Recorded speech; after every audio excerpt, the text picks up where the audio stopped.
Pyhäkoski, osa 3.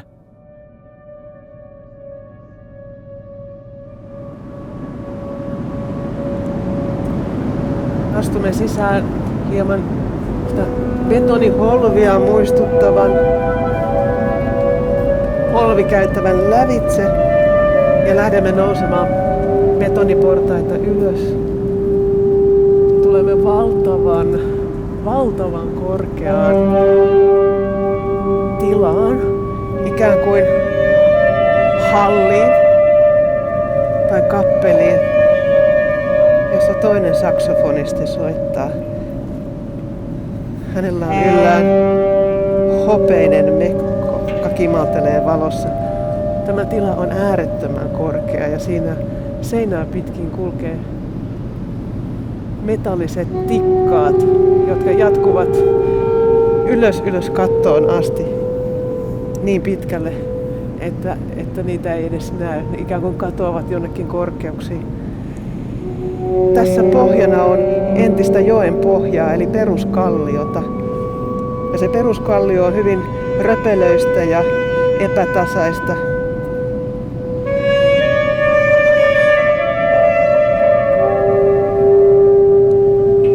Kaide käden alla on kylmä ja röpelöinen ja ruostetta tarttuu käsiin. Ruostehippuja ja ruostehiukkasia. Täytyy pyyhkiä niitä vähän vaatteisiin. Jatkamme matkaa. Nousemme ylöspäin, tulemme pienelle tasanteelle ja jälleen uusi holvimainen tila. Tämä tila on vastaavanlainen kuin edellinen. Häkellyttävä, valtava, aivan vaikea löytää sanoja. Betonia, tuhansia tonneja betonia, harmaata. Ja sieltä katosta roikkuu ikään kuin tippukiviä. Tällaista kalkkia, joka on pikkuhiljaa tippunut ja ne muodostavat jääpuikolta vaikuttavia rakennelmia. Ja täällä betoniseinässä sekaäänisiä lauluja. Kala. Aha. Lalaa.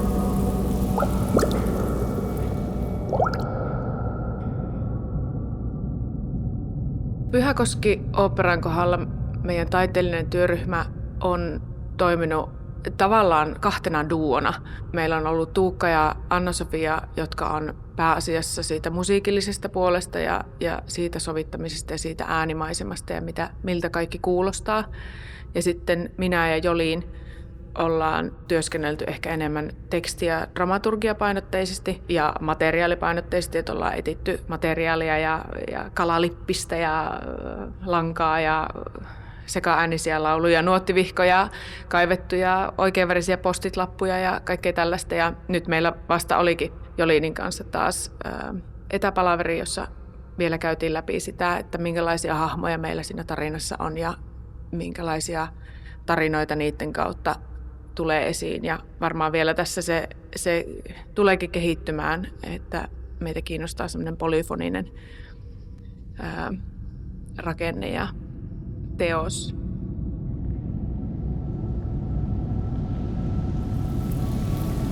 Matka jatkuu. Tässä yläpuolella tässä holvissa roikkuu parikymmentäsenttisiä tippukiviä muistuttavia stalaktiitteja. Vai olivatko ne stalagmiitteja? Stalaktiitteja. Nyt tulemme punaisella valolla valaistuun kolmanteen kappeliin tai saliin. Valtavan korkea tämä. Ja sitten nuo rautatikkaat, jotka vaan katoavat ylös korkeuksiin. Tuntuu, että ne eivät johda minnekään. Eli nousemme koko ajan hitaasti ylöspäin. Lattialla on vettä. Siinä on ritilä, jonka päälle voi astua. Oikealla puolella betoniseinää, vasemmalla puolella ruosteinen kaide, johon on myös tippunut tätä kalkkia. Ja kaide tuntuu ruosteiselta käden alla. Tässä valtavassa tilassa roikkuu katosta terästankoja, hieman kuin koukkuja. Menemme eteenpäin.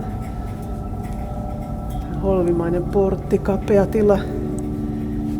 Ja tässä näkyy tätä joen pohjaa ja vanhaa peruskalliota. Ja siinä on lappu. Sekaäänisiä lauluja, kala ja sitten vaan eteenpäin. Kuljemme metallista ritilää pitkin.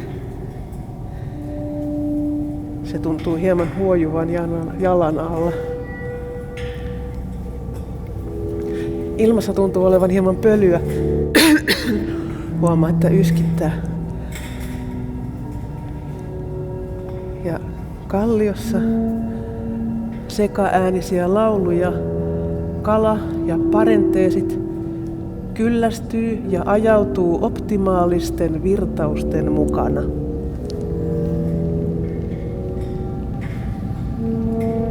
Betonin määrä on sanoin kuvaamaton ja häkellyttävä. Tuntee itsensä jotenkin pieneksi. Ja tässä seinä. Siinä näkyy peruskalliota ja sitä pitkin tippuu vettä.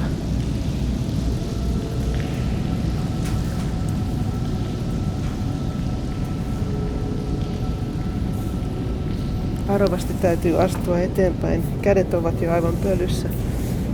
Ja nyt tulemme kirkkaasti valaistuun saliin. Sekaäänisiä lauluja. Mies. Räsänen on varma. Sillä aina lähtee. Täällä on mies, jolla on valkoinen kypärä ja ruskea työhaalari yllään.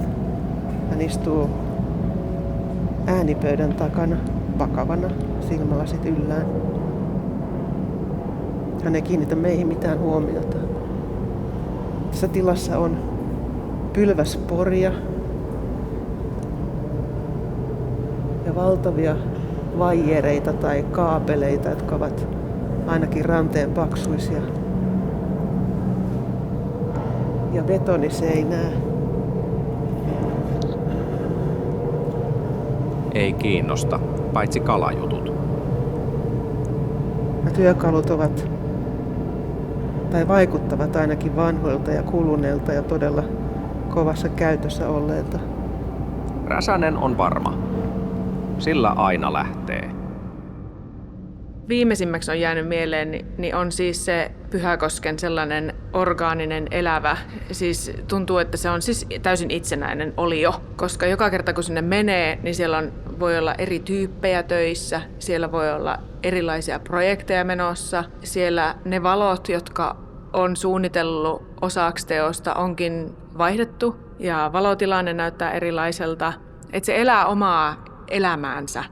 Onhan siinä tällaista kuin ihminen ja muurahaiskeko ja yhteiskunta ja kaikkea tämmöistä. Tiiliskivien muoto näkyy tuolta vaalean maalin alta. Ja meidän oppaamme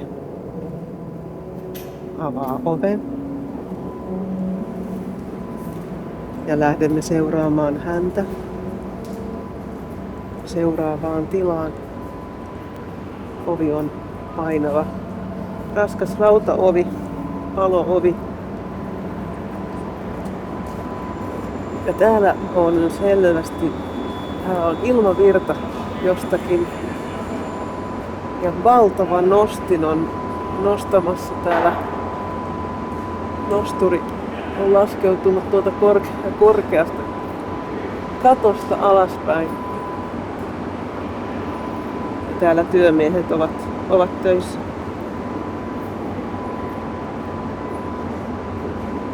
Ja tässä nyt seison tämän turbiinin juoksupyörän edessä.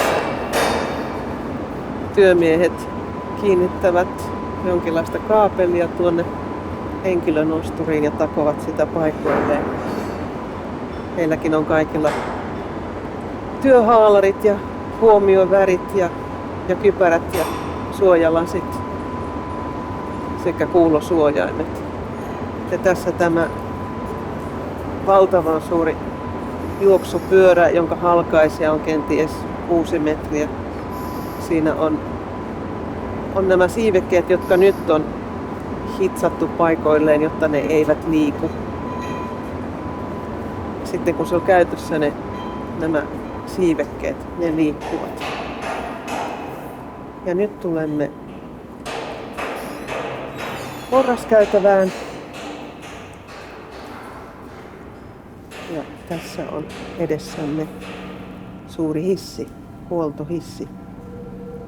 Hissin ovessa lukee "Sulje haitariovi huolella" huutomerkki. Ja astumme sisään. Siinä aukesi hissin veräjä. Tämä on ilmeisesti huoltohissi. Ja täällä on seinässä sekaäänisiä lauluja, kertoja. Kuluttaako data joen loppuun?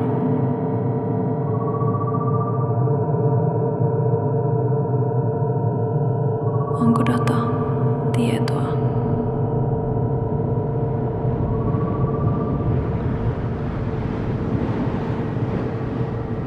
Mutta mitä tulevaisuudessa?